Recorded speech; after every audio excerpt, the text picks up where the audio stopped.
What's going on, guys? Welcome back to Cardboard Game. We're back with another unboxing. Today we've got the Paradox Destinies tins. Now these came out in a set of 4, one being the Iron Boulder, this one being the Raging Bolt, Iron Crown, and Gouging Fire. Now each one of these has their own little promo inside it as the box topper, along with, I believe, 5 booster packets. I'm not too sure what booster packets are inside, and I seem to have misplaced my skizzers, so hopefully these aren't going to be... There we go, cool. Don't want them to be too child-proof today. I want to kind of get straight into these ones. Got still a crown right around the corner too, which is pretty sweet. I think I'll just open all 5 of these first, and then we'll go over what's in them. So yeah, let's just chuck this in. There we go. I mean, you know, standard tin. It's if you've been around the Pokemon hobby for a while now, it's all pretty substandard stuff at this point. It's a little bit weird though. Here in Australia, we keep on like getting a cross between like the American and the European tins, whereas I think the American one is like a weird sort of... Is that a hexagon? No, it's like a weird elongated octagon. There we go. And then the European ones are these big boxy ones with like beveled corners for whatever reason. And you just like get a little bit confused here in Australia because we're kind of like in between both. So we get product from both sides of everything. So it gets a little bit conflicting sometimes. You're like, do I have that product? No, I have that product just in another different sized or shaped looking tin. So... get this last one open. So it's not too bad. I mean, actually it is pretty bad. If you want all promos, you have to buy 4 tins, obviously. So if you are a master setter, or you're trying to collect every single promo, at least one of every single promo, in the Scarlet Violet era, you've got a bit of buying power to get behind. So, in terms of our promo box toppers, as mentioned before, we have our Iron Crown. Chuck that over there. Raging Bolt. I do believe this is also the competitive Raging Bolt. So if you... Let's have a look here. Yep, okay, so these are the ones that are actually used in competitive play as well. The Iron Crown, Raging Bolt, Gouging Fire, I do believe is also used in some Fire competitive decks. And Iron Boulder, we don't speak of Iron Boulder because no one uses Iron Boulder. Poof. Alright, going forward. We've got our 5 packs in each tin. We have 2 Twilights, 1 Obsidian, 1 Paradox, and 1 Temporal. As we know from the previous videos, even though still a crown is right around the corner, I am still praying that we run into a Greninja. So I'm going to leave... you know what? I'm going to just separate them all. I'm going to separate them all. Twilight to Twilight. I just dropped all my sleeves on the floor. Twilight to Twilight, and then that. And that.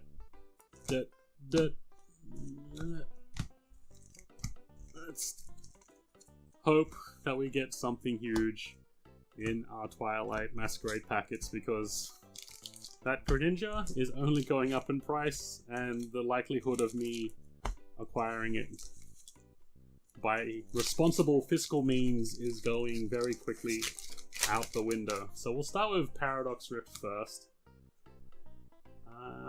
Remoraid. I'm trying to remember what's in Paradox Rift now. It's actually... It's insane how once you get to like a newer set, how quickly you forget what's in the set. So Paradox Rift was... I believe Paradox Rift was like all the iron, but like ironically the iron bundles and all that kind of stuff, right? Or was that Temporal?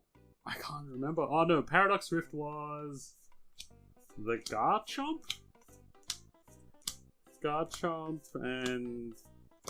that's no run. There we go. So we got 1 hit out of our Temporal Forces packet, or Paradox Rift packet, sorry. I've mixed up my hollows. Go over there. Chuck that there. So we've got 1 hit out of the 4 Paradox Rift hits. So Paradox Rift... I'm trying to remember. Garchomp... Altaria? I can't remember anymore. It's too hard to remember. Too many sets go by so quickly that you just can't keep up. Okay, we got an Aegislash, so we got 2 out of 4 hits for our temporals. No, I keep saying temporal. I obviously want to open temporal. Paradox! Paradox, dang it. And this packet's already been opened, pretty much. Resealed product, much. Here we go. Some of these packets are feeling very deja vu with the cards that are coming out of them at the start. And nothing in our last Paradox Rift packet. So nothing huge at the moment. Two sort of hits. Let's go temporal. Now I can say temporal. I'm more than likely to say Paradox now. Every single time I'm about to reference temporal. So temporal. No, okay, no. Temporal was the one with Iron Crown, Raging Bolt, and all that kind of stuff. Yes. Yes, that's when those guys came out. Yep. There we go, Iron Leaves. Yep, that's the other one I was thinking about. Wait. We didn't get an Iron Leaves thingy thing. Oh, wait, no, we got Iron Leaves in the other one, didn't we?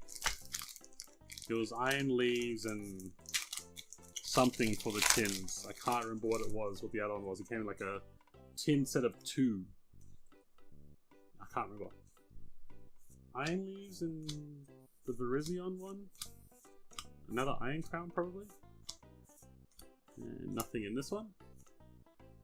So basically, for me, getting these tins, not only to show you what you can get inside them, but mainly I am someone who collects one of everything, just to get the promos. It's probably, in the end, cheaper to kind of just buy the promos separately after someone's already gone through the tins, but I like to get my little kick of opening the packs myself. And depending on how I'm feeling on a day, if I'm feeling lucky or not, you tend to go relatively well.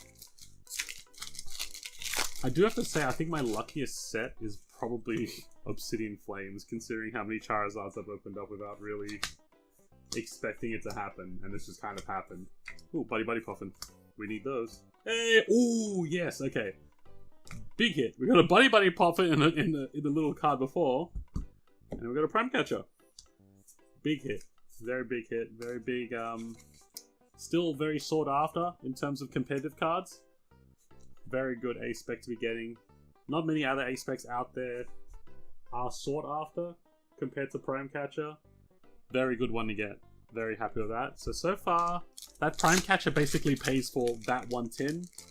And then the Iron Leads also. So, a couple more hits and we can probably pay back all the tins, if we're going to look at it that way. So now we're getting into Obsidian Flames. So, Obsidian Flames is usually the one that I have the most luck in. Totally not trying to wish it into existence right now.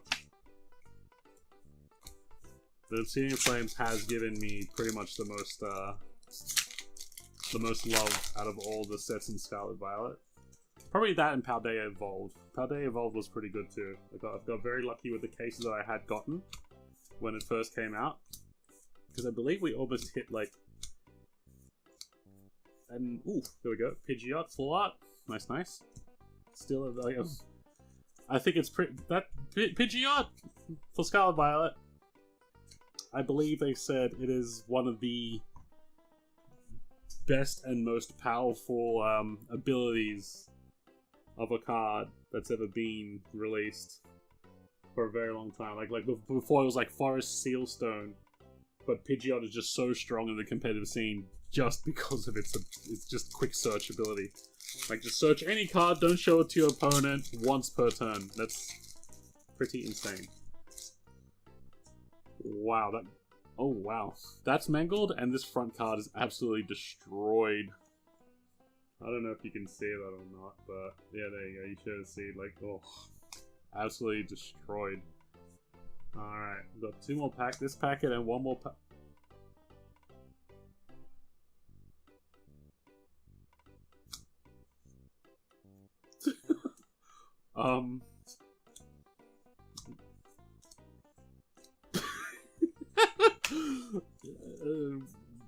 Weird. I feel like that one might have been stuffed around with on the print line there. the 2 cards there were absolutely mangled. 2 cards have flipped the other direction. Bit strange. Obviously you saw the tins were sealed. Factory sealed, so they haven't been resealed. You can very easily tell when a tin has been resealed.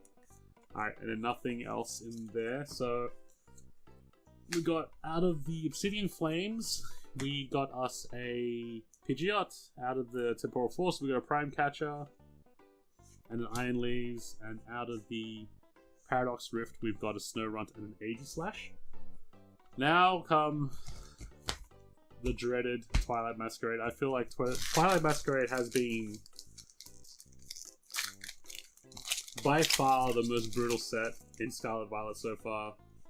I don't even think 151 compares to it really, but that's obviously a bit of bias on me because I did relatively well with 151, and I don't really have too many qualms about that. I did get the set completed relatively quickly without having to buy too much. I think I got lucky. I bought a Zapdos very early on, like the Zapdos full art, for like $10. And I wasn't really missing much. I didn't have to buy too much outside. And I bought it very, very early when it was very, very, very low.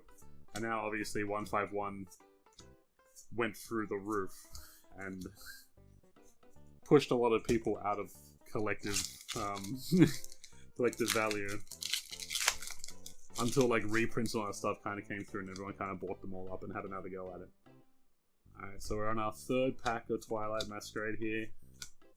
Still hoping. Every single time there's a Twilight Masquerade pack around, just hope. Just hope. Oh. Macargo. There's that. Still got a few left. We can still hold on to hope that there's a Greninja in here. Not trying to wish into existence, but totally also trying to wish into existence here.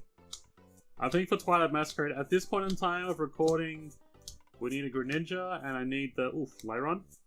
There we go, we got one hit. We need Greninja and the Teal Mask Okapon, and then we can make that Master Set video. So, I'm a little bit behind on my Master Set videos, just because the past couple sets have been relatively... They've been very sketchy, so... And I haven't been trying to spend exuberant amounts of money to finish them. As much as I'd like to get those Master Set videos out there for you guys, Pokemon just has a funny way of saying no at times. Frostless. That being said, I feel like Stellar Miracle, I'm calling it the Japanese version, Stellar Crown, I would probably expect the Master Set for that video.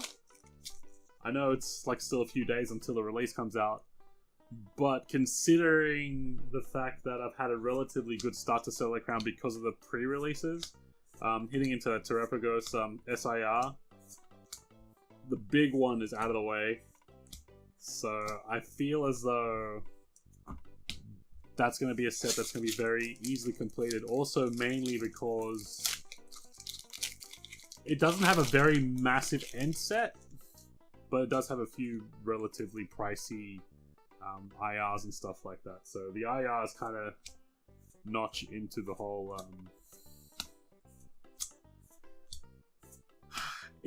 They start to duck into the SIR range in terms of pricing.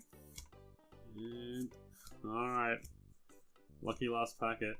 So when you're opening Stellar Crown, guys, if you hit a Squirtle, you hit a Bulbasaur, Terrapagos, Galvantula, and all that kind of stuff,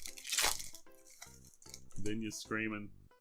But hitting into that SIR early before the sets even come out, it was the best feeling, because it's like I've never had luck like that in a PR before. Alright, so there's the very last packet for this video. Last packet for a Greninja to pop out. Oh, I just didn't realize there's a Ditto in that picture there. Look at that. Alright, come on. Last pack. Magic? Nothing. Your Greninja, yet again, evades. Who knows? Maybe we have to wait for the Greninja UPC to pull a Greninja. And, I mean, the actual Twilight Masquerade Greninja, because so far, no luck. I've seen that card like twice in person. It's been very, very, very, very few and far between. So, let me just get these little hits sleeved up that we did get, which isn't too many. But, as usual, we got these for the promos. So, already for me, that's okay. I think...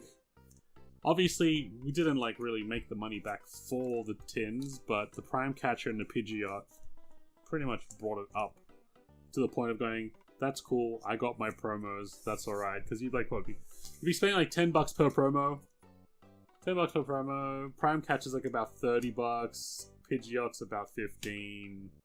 So it's not too bad when you think about it. It really isn't too bad. I done okay. Could have done better. So we've got the Pidgeot Full Art, we've got the Prime Catcher A-Spec, Makago EX, Lyre on IR, Snur on IR, and 80 Slash, and an Iron Leaves. And that's all that is for this video in terms of hits for the... What were they called again? The Paradox Destinies again? Yeah, Paradox Destinies. Stellar Crown, right around the corner. I hope you guys are around to join me for that one. We've got quite a lot to... We've got a lot to open.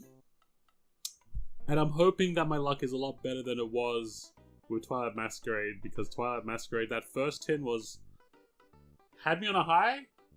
And then the second case, it didn't even steep down. It just went... You guys take it easy. Hope you enjoyed this one. I'll catch you in the next one.